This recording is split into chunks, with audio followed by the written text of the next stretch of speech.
Thank you, dear viewers, for joining us on this edition of the 6 p.m. primetime newscast on Équinoxe Television. We are broadcasting from Cameroon's economic capital, Douala. My name is Babla Jonathan. In our top stories in this edition of the news, the Mo Ibrahim Foundation says democracy is fast deteriorating in Africa. Its November report highlights increasing rights violations. And despite efforts by security and defense forces in the Republic of Cameroon, insecurity continues staring at Cameroonians right in their faces. We'll talk about this problem today. Stay with us.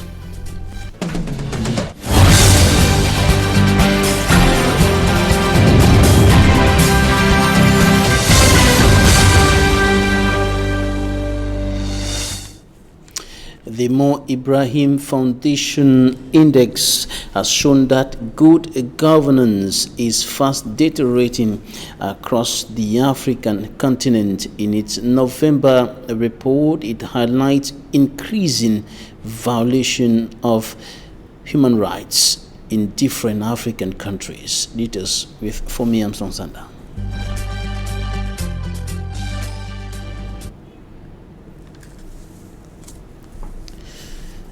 For me, Armstrong Sanda with that report on deteriorating situation of human rights in the Republic of Cameroon and other African countries, highlighted by the Mo Ibrahim Foundation in its November report, indicating that good governance is deteriorating, fast deteriorating in African countries. His report.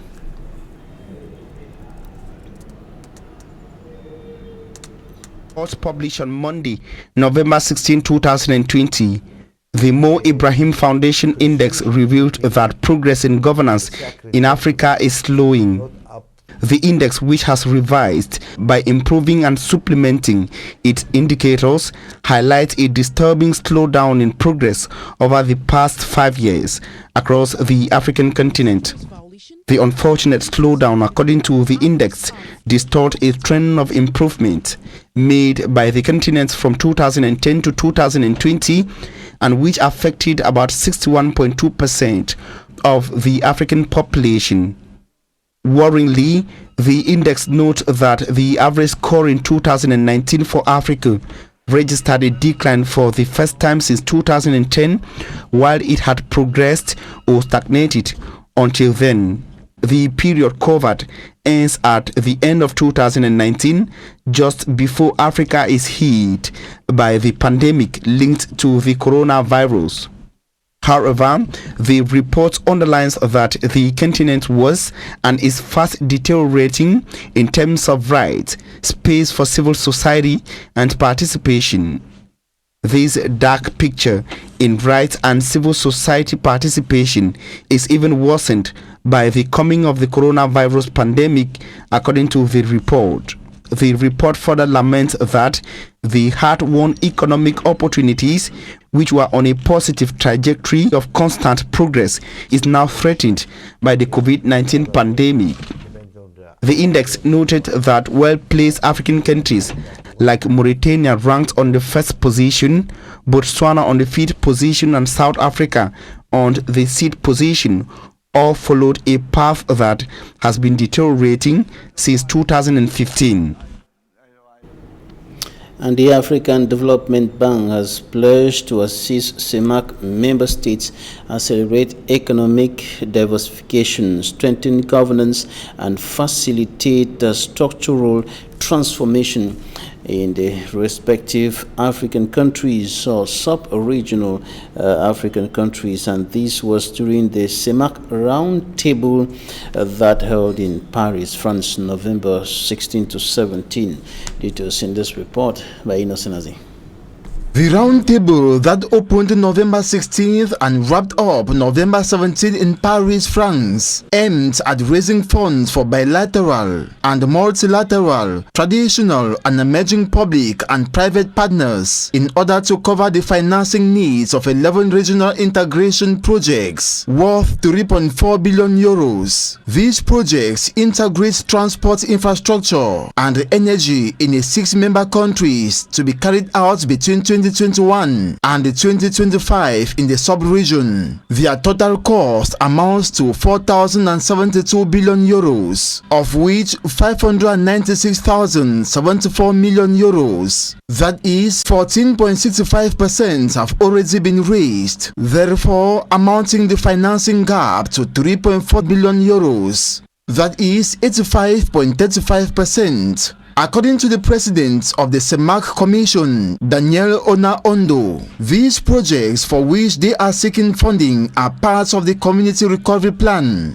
and in this regard reinforce CEMAC's economic and financial reform program. This is because the private sector seems to them the most appropriate channel for an optimal allocation of resources, and moreover, in the face of debt constraints which require them to devote themselves to the sustainability of public finances and debt. He adds that most of the projects presented at the roundtable are predestined for public-private partnership, for which they have clear examples of success in such a method of financing infrastructure in the sub-region. Congolese Prime Minister Clement Mwamba, representing Congolese President, dedicated president of the CEMAC Economic and Financial Reform Program, stressed that they are particularly looking for loans on concessional terms or a mix of loans and grants, and the private financing for the viability of certain projects in public-private partnership mode.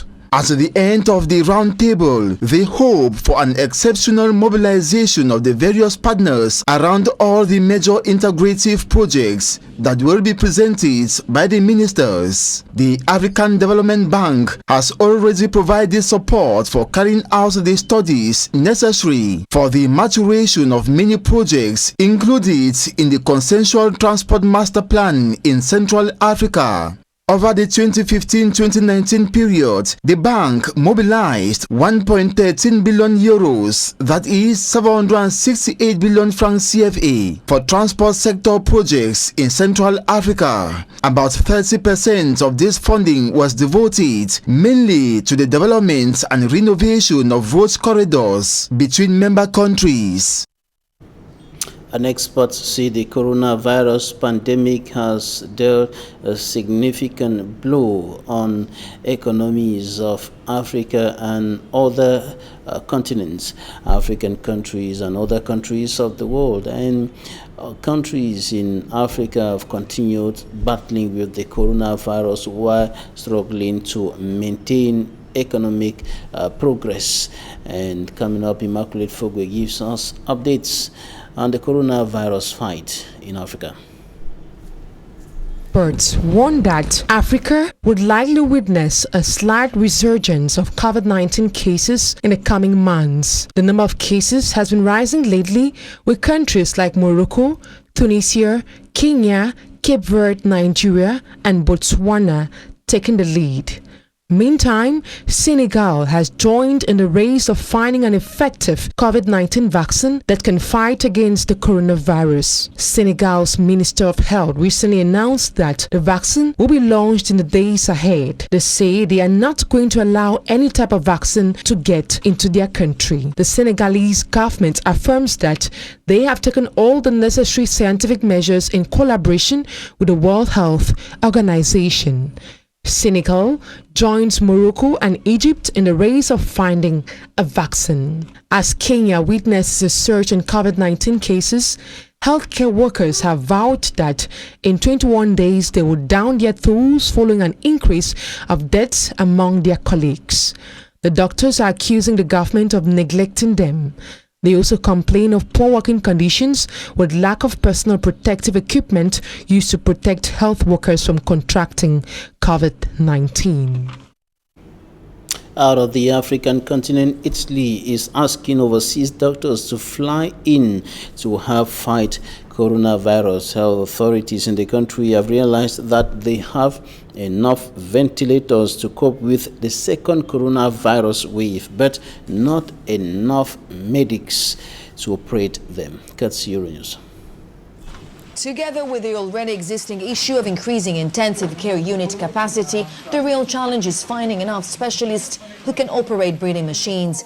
With a total of 5,000 extra doctors needed as a result of the pandemic, Italy's long-term problem of a lack of medical staff has got worse. The problem we're facing is that only specialists can work inside intensive care units. That includes both specialized doctors and nurses. Figures are not encouraging, though. We need 2,000 doctors who can operate breathing machines.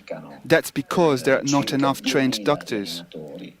Since the beginning of the outbreak, the government has planned to increase the number of ICU beds from the existing 5,200 with the aim to reach a total of around 11,000. This would mean adding more beds where there are already a lack of medical staff, which means lowering the level of safety and quality of these treatments.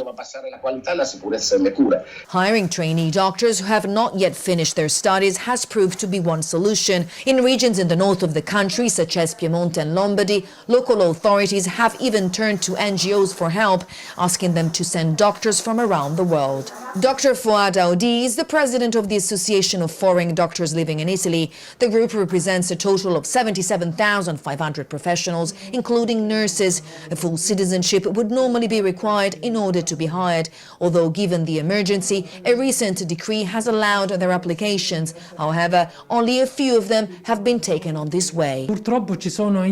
Some regional authorities give their political interpretation of the legislation.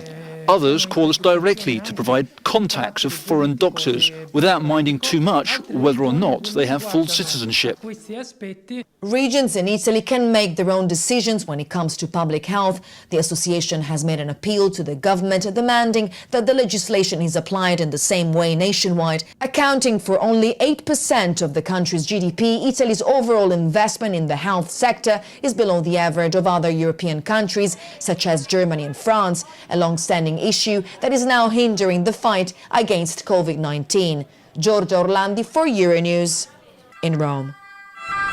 In the United States, President-elect Joe Biden warns that more people may die if the transition is not coordinated. The impact of the coronavirus pandemic is going to increase.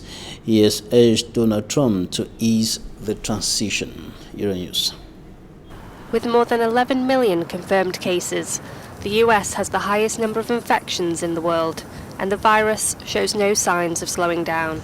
But instead of focusing on the pandemic, President Donald Trump is preoccupied with alleged voter fraud. At a press conference, Joe Biden was asked what will happen if Trump continues to obstruct a transition of power. More people may die if we don't coordinate. How do we get over 300 million Americans vaccinated? What's the game plan? It's a huge, huge, huge undertaking. If we have to wait until January 20th to start that planning, it puts us behind over a month, month and a half. And so it's important that it be done, that there be coordination now. Earlier, Biden and his Vice President-elect Kamala Harris held a virtual meeting with business leaders to establish their plans to protect the economy during the pandemic. Corporate America agreed on this today. The folks on the call. We need support to support small businesses and entrepreneurs that are the backbone of our communities, but are teetering on the edge. And we all agreed on the urgent need for funding for states and localities to keep frontline workers and essential workers on the job.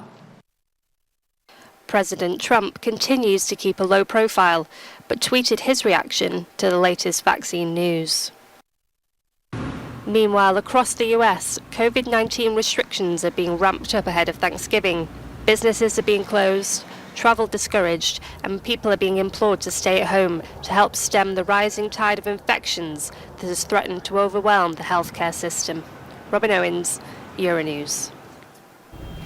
Now, back home, insecurity remains a major problem in Cameroon, from the big cities to the hinterlands. Despite all the efforts of security and defense forces, insecurity is still staring at Cameroonians right in their faces, so to speak, in areas like Douala, the country's economic capital, and other parts of the country. In Buda, in the west region, individuals, citizens are attacked in the day and in the night by men of the suspected men of the underworld, and some of them were recently arrested in Buda and in Douala by security and defense forces. Smanjikan Gabriel reports. Insecurity is steadily gaining grounds in Buda, west region of Cameroon. It's been a week since several homes were attacked at the Kambeto neighborhood, having some persons with severe injuries. A victim tells us, Dès que nous sommes arrivés à l'entrée de la maison, il y avait des gars très armés. Immediately we arrived at the entrance of our residence. We met some armed men. Then they kept us on gunpoint, gave me wounds, and took away everything I had on me. Masqués, on a pris tous les enfants. Et, avec l'arme, avec les armes. Là, il y avait l'arme blanche et les armes à feu. After investigations led by Commander Abui, 7 of the alleged bandits have been arrested alongside cannabis, machetes, and hammers. During the presentation of these alleged bandits, the divisional officer of Mbuda begged the population to continue collaborating with the forces of law and order. I call on the population once more to continue collaborating with the forces of law and order. They should give us maximum collaboration for us to help extract these bad elements in the society so that they can live their life and carry on the activities, their daily activities, without any problem. All 7 alleged bandits are ex-convicts.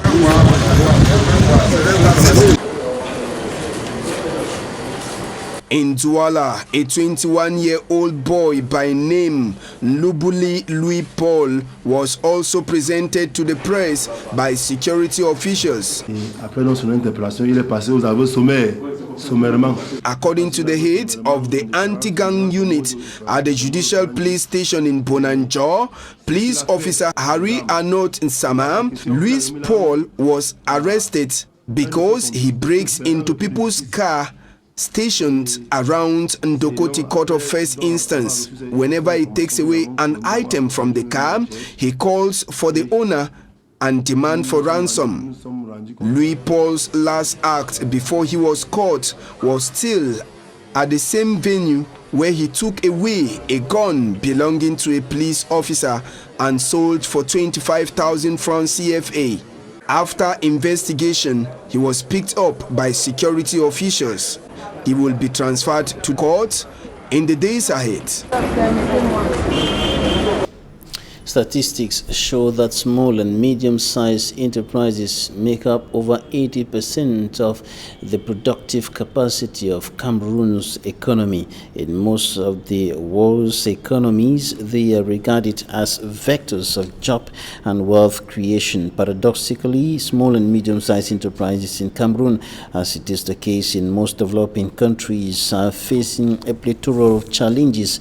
Responding to a survey, more than 100 small and medium-sized enterprise owners and managers said the survival and growth of their enterprises is hindered by significant obstacles, including poor organization, difficulties of access to resources and financing, and unfriendly stakeholder behaviors. This is why the European Investment Bank is stepping in to fill the financial rift between small and medium-sized enterprises and financial institutions like banks and others. It is the purpose of the 10 billion francs CFA loan scheme agreement signed with a local bank today here in Cameroon's economic capital, Douala. And for greater details on that, take a listen to Cameroon's Minister of Small and Medium-Sized Enterprises, Social Economy and Handicraft, Achille Basilikeng Troa, and the head of the European Union or the European Investment Bank Central Africa, Nikolaos Milianitis. Take a listen. Future of our SMEs, we will continue advocating with the financial and technical partners the various difficulties of our SMEs and our micro SMEs, and we believe that through a better empowerment of our SMEs, it will be possible to have Cameroon reaching the destination of becoming an emerging country by 2035. EIB, in the various ways we operate, we provide financing to banks or microfinance institutions, the purpose being that everybody can have access to the financing of EIB. And of course, the banks, our clients, our partners, are the ones who will operate on the ground. They are familiar with their clients, and they will be able to accordingly provide on lend the money to their end beneficiaries, to the clients. What we do is we help the access to credit to the smaller businesses by having a longer maturity for the loan we extend to the, in this case, to Société Générale. So in their turn, they can also extend as long as they can a credit to clients like yourself. The decision for the credit is left up to the bank. So we do not interfere in either the pricing or the conditions or any other regulatory requirements that a company like yours would be required to have in order to get the benefit of the credit. And with regards to what is required to benefit from the 10 billion Transceiver loan scheme, the head of the European Investment Bank in Central Africa said much has been done to facilitate access to this financing. Take a listen. Investments in the private sector are supplemented through private equity firms that the EIB invests in. These firms invest or lend in turn to local businesses.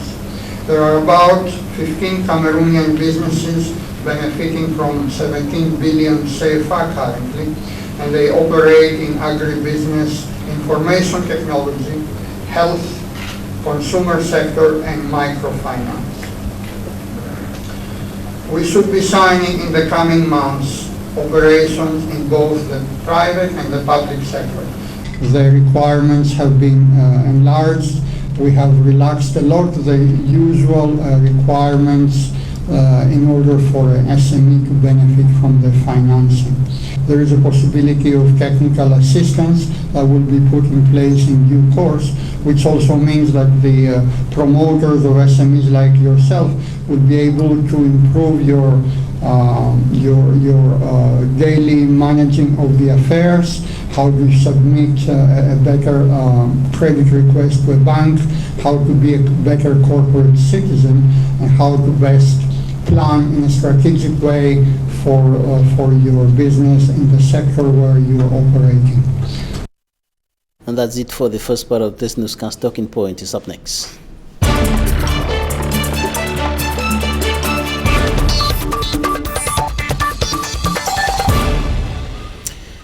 Thank you for staying with us in Talking Points. Today we are receiving a young entrepreneur. Ngala Boris Nze is the Chief Executive Officer of Boris Bison Public Limited Company. Thank you for joining us today. My pleasure, Mr. Babila Jonathan. Thank you, televiewers. Stay tuned on Équinoxe. A young entrepreneur running a company you have established, and you're running a company that deals in the areas of import and export, real estate contracts and supply, and agriculture. It's quite huge there. How did you get to this? I would say it's a step-by-step process, actually. We believe in a step-by-step process. First of all, I would say why? Because it's not about me here. Boris Bison is not about me, it's about my team out there. It's about those that have been standing by me, though it started with me, because it's kind of like it's been my personal decision that I had to take, and I was disciplined about it, and I was determined to make it, and people are now coming together as a team to make it happen. So it has been a long way, a step-by-step process that we had to take from the trenches, and we are climbing up to the mountain top. Where did you start? I started in Dubai. It's by the way, before starting in Dubai, I've always been a business-oriented person, like pushful once it comes to business, because that's been like my passion. I discovered my passion has been business and communication, like in sales. So once I discovered that, I was working with an Australian brand company back then in Dubai, and I happened to meet some people, and I share my ideas with them, and some will, say yes, wow, that's a brilliant ideas, and some will bang the door. But I'm grateful for those that accepted my ideas, encouraged me to move on. And from there, I found it necessary for me to do something on my own. So I resigned from the company I was working with, and I started this vision for Boris Bison. So it's been a long way, actually. It's really been a long way. That sounds quite easy, but many young people in Cameroon today who want to take the same step, or who are struggling to take the same steps like you, are finding it quite difficult. We were talking a while ago in a report about small and medium-sized enterprises that are still facing this major problem of difficult access to financing, despite all the efforts of the government, the Ministry of Small and Medium-Sized Enterprises, and other technical and financial partners. This problem is still there, and it's quite difficult for many to start and then run, to survive, to grow. Quite difficult. You're right, Mr. Babla Jonathan. And looking at things the way they are, I would first of all say, when it comes to business is not about pleasure. Business is not pleasurable. Business is not something. It's not fun. It's not fun. It's more of pressure. So the more pressure you can take, the more money you can make. I would say the more pressure you can take, the more money you can make. So I would say a little more on that. The more pressure you can take, the more money you can make. That is what it is. That is business. Business is not pressure. It's not pleasure. It's not fun at all. Being a businessman, being an entrepreneur, it's not fun. So you have to take pressure. It means you must come to that point where in your life you first of all sit down to assess your life. It start with a passion, I would say. Discover your passion. What's your passion in business? Are you maybe looking forward to be selling and buying, or maybe just doing one or two things that you can? First of all, when you find your passion, when you find what moves you, that's when you can say you've started. That's when the starting point is. You find your passion, then you can go for it. So let me get it clearly. Yes. You don't just get up in the morning and then you have maybe 10,000, 20,000, 50,000, 100, and then you jump into Mokolo market, you jump into the Douala Central market, you start buying shoes and going to sell, you start buying clothes and going out there to sell and things like that. You need to, first of all, examine it. That's right. What you want to do, what you really love to do, or what you can, it's moving you, as you said. That's right. There are 3 D's in business. Each and every businessman out there will bear witness on what I'm about to say right now. There are 3 D's in business, and the first D, I would say, is your decision. Your decision starts with you taking an assessment of your life. What do I want? There must be a day in your life that you sit down to decide what you want for yourself, for your life, and for others as well, because this business is not just about me. If it was about me, I would not be going that much far. If it's about me alone, I will not want to run all of these things that I'm doing right now. It's about impacting the community. It's about enforcing a change that must be. So it's about changing the narratives that people have about maybe Dubai, or people who go to Dubai. You know, there are people who have a lot of nasty story about those who go to Dubai, those who are in Dubai, and all of We'll that. certainly come to that in a short so while. the first thing I would say is your decision. That's the starting point. And when you take a decision, you must be able to be disciplined, because at the beginning of the year, we are almost at the end of the year, so many people will make New Year resolutions, but it never binds, it never stands, because they are not disciplined. So business is about taking a decision and moving on with it by disciplining yourself to say, if you have been working for a particular, okay, for me, let me share my personal story with you. Actually, I was working like 8 hours for an Australian brand company, and when I resigned, I realized that owning a company is being a CEO is not a plaything. I had to work 16 hours at times. I'm telling you, more than like from 2 a.m. from 10 a.m. I work from 10 a.m. to like 3 a.m. I have people that can bear witness that this is what I had to do. So it took me discipline to sit down on the same spot to say, yes, I am ready to go. I'm ready to take up this business to another level. And it takes, apart from discipline, when you're disciplined, there's a peak at which you get and you feel like, oh, you are totally exhausted. Now, this determination comes in that whatever happens, I am determined. I must make this happen. It is about me here. I must make this happen because of my team, because of my community, because of my family. I have to make it happen by whatever it will take. So discipline, your decision moves on to discipline, it moves on to determination, and all of these things are intertwined together so they can work. When you have all of these three things in your life and in your business life as an entrepreneur, you cannot fail. So you have to just keep up the courage and be positive and keep away, negativity, because there's a lot of negative energy out there that will tell you, it's not possible, it's not possible. Maybe because they cannot do it, so they will discourage you. You don't have to key into that. So determination will help you, that even when people who started with you fall out with you, you will still continue with it because you are passionate about what you're doing. Determination. Yes. Determination. So you talked about 4 Ds. Yes. Decision, discipline, determination. The last 3 Ds, yeah. The last one. 3 Ds. Yes. Okay. 3 Ds. That's quite interesting there. Decision, determination, and there is discipline. Yes. All of these put together. They are intertwined. Now, let's look at it this way. You can be very, very disciplined. You can have that determination, and you take the decision. But nothing can move without money. Okay, you're right. Let's get that point, so that we can be able to have a holistic view of the whole thing, because one major problem is money to start, money to begin. You're right. Let's dwell on that. Let's dwell on that point. Can you start without money? Yes. Yes. There's so many people that started without money. There's so many, and they are successful. I've read about them. I mean, I don't want to start quoting examples, but let me tell you this, Mr. Babila Jonathan.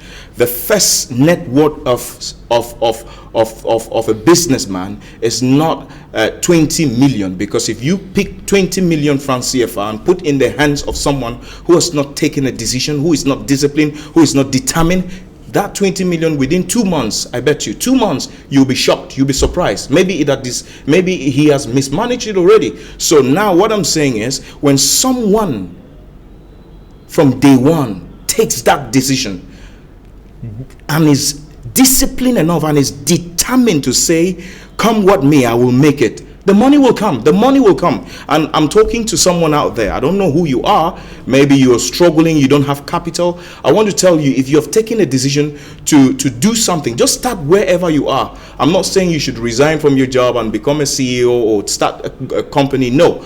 Start where you are. You might be working. Start saving money. Start doing something. Even if you cannot get a job, think about something to do. Be a problem solver. That is what entrepreneurs are. Entrepreneurs are not just, people who are looking for opportunities. No, they are looking for problems. They want to solve a problem. If you can be a problem solver out there, there is no way you will be poor. Look for a problem and bring a solution. Look at the solution. Look at the bigger picture. Bring a solution. Do not only be searching for opportunities. Yes. Create opportunities. That is what I'm saying. But how to create the opportunities is another issue. It's about your mindset. You know, people want to succeed, but it's very unfortunate that so many people have the bad mentality, I would say. They don't have the right mind. So how do you succeed without having the right mind? It is quite impossible to succeed without the right mind. So now, if you have to succeed, you have to first of all start by, you know, reshuffling your mind. You have to start by, we would say, deleting some things from your mind, changing your mindset to thinking positive, because we grew from, so many of us Africans, precisely Cameroonians, we grew from backgrounds where they tell you are good for nothing, you will never make it, it's not possible for you. So because of that programming, because of that system that you have already in your mind, that makes you feel like you know, inferiority complex, that makes you feel like you cannot make it, you are so limited. So now, how do you succeed? How do you start something and succeed? You must first of all change your mind. You have to reshuffle your mind. You have to change something, delete some things from your mind. And just a little digression before we go forward.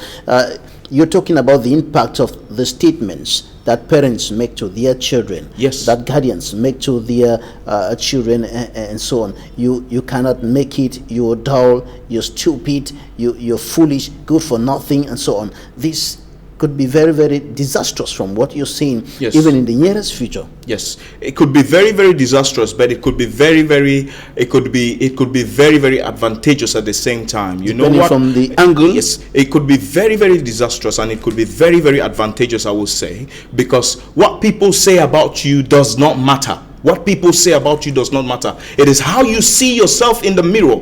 It is who you see yourself. When you stand in the mirror, who do you see? There are moments that I stand in the mirror and I'm talking to myself as if I'm not normal. Yes, of course. Like, Boris, you have to make this happen. Boris, you have to make it happen. I speak to myself deliberately at times. I do that oftenly, and that gives me courage. That gives me energy. I do that because I'm determined to succeed, and whatever it takes, I've put my hands on the plow to succeed because of my generation, because of my community, because of my background, and I'm bent to change the narratives. So for you to be able to change the narrative, you must take negativity to be like nothing to you, like an opportunity. Take negativity to be an opportunity to you, I would say. Take negativity to be an opportunity. Meaning, if somebody tells you you cannot succeed, oh, be happy because they are actually saying the opposite of who you are. And that means you have to succeed. Take it as a challenge and work on it to say, if you have said I will not succeed, some people say you'll never build a house. Make sure you build a mansion. If they say you never own a business, make sure you own a supermarket. If they say so, but it has to start somewhere. It has to start in the mind. Each and every building you are seeing in Douala City today, in the world, anywhere else in the world, in Dubai, all these magnificent buildings, all these towers, they started somewhere. It started in the mind of one individual, somehow, somewhere. So you have to start thinking positively. You have to start thinking positively, feeding yourself with positive information. And also, like I said, where you ask a question like, if you have some 10,000 francs or maybe money, you can just bump into the street or you just start something. No, what you have to do is, after taking a decision to do something, I would plead with you to take some time out to do research about what you want to do. Research. Do you know one thing I notice about the white men? When they leave the US, when they leave the UK and they come to Africa, they never ask you the road to your village. You know why? They have done research. You know why? They have research. They have research each and every quarter, each and every road. But us, we don't do that. And it's not proper. Research, you have to research. You have to know what you're doing. Because if you don't know what you're doing, you're actually doing nothing. You have to know what you're doing. You have to be obsessed with it. You have to get to a point where if they wake you up in the morning, 4 a.m. in the morning, and they're asking you questions about your business, you can say A, B, C, D, E, F, G, and you move on to Z. All right, we are running out of our time, but I wanted to insist on something then, which you mentioned earlier. problem-solving mentality. The problem-solving mentality. Going out there to look for trouble. Most often we are looking for solutions. Yeah, the problem-solving mentality. What I notice out there also that I will mention is so many people like to do copy work. They like to imitate others. And if you want to fail, I said it in one of my videos, I will say it right here. If you want to fail, try to imitate successful people.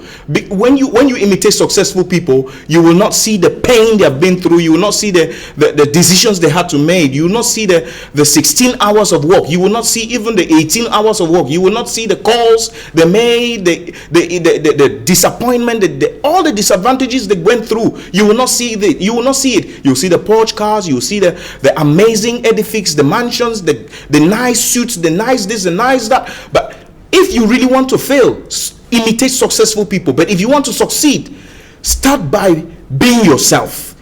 Realize that you have to do something before something can happen. You have to create something. You have to change your mind and create something. And remember, last time we said, if you don't do what you know will do you. You have to start somewhere and start where you are. Don't look far. Start where you are. I will bring in one thing, Mr. Babila Jonathan, that will have to relate to almost each and every viewer out there. It happened to me, and I believe it happened to someone out there too. There are moments that I have a key or a pen in my hand, and I'm looking for it the whole house. At times, even parents are tempted to start accusing their children. Where is my pen? Where is my key? You know what? They are looking for the solution that is in their hand right there. That is the mentality so many people have, looking for solution far away while they have it right there with them. Start with you. The solution is with you. It's inside. In some few seconds, we are wrapping up. How is it doing business in Dubai? Is it easy to start? Is it what is required to be able to do business in Dubai and maybe elsewhere around the world? You started there and then you brought it back home. I would say it's quite very not easy, like I would say, because business is not an easy thing. But Dubai is quite an amazing environment to groom yourself, to grow yourself, and to adapt yourself to certain lifestyle that gives you the opportunity to succeed. So due to its security, you know, it's amazing. The people you meet, I mean, it's quite an amazing environment. And to start a business in Dubai, it's not that difficult. It's not that difficult. You just need to follow some legal procedures that grant you your license, and you are able to meet people. You're able to meet people. There are people out there. I mean, I would advise even those that are in Dubai that are doing, you know, menial job here and there. I would want to say something. Maybe if you permit me, I want to say something. You might be doing dishwashing in a restaurant. You might be working, whatever job you're working right now. What the advice I have for you is, don't limit yourself within that scope. Don't limit yourself within that scope. Don't stay in your comfort zone. Yes, it goes to even the granite seller out there. It goes to even the banana seller out there. Be selling banana, keep to it. Be selling granules, keep to it. Be doing your dishwashing, keep to it. Be doing a waiter, waitress job, keep to it. But don't limit your mindset within that scope of selling banana. Try to think big. Try to bring something out that sounds insane at times.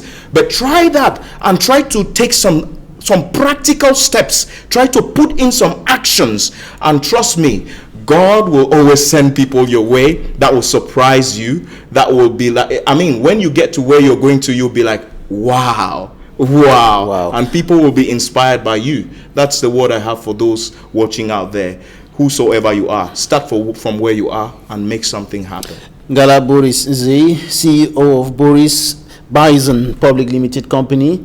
Entrepreneur, thank you for joining us today. It's my pleasure. It's my great pleasure. Thank you very much, Mr. Babylon. Thank you, televiewers who are out there. Thank you very much. Thanks, ladies and gentlemen, for staying with us. That will be it for today. Oh my God.